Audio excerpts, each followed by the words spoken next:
Hello दोस्तों। तो आज मैंने फ्लिपकार्ट से जो है एक चीज़ मंगाए हैं।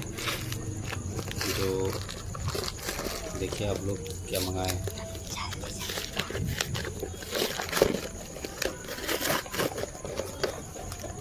चलिए हम ही बता देते हैं। ये है गाड़ी का जो फोर व्हीलर जो शीशा रहता है ना, वो उसके सामने जो है इसको टांग दिया जाता है।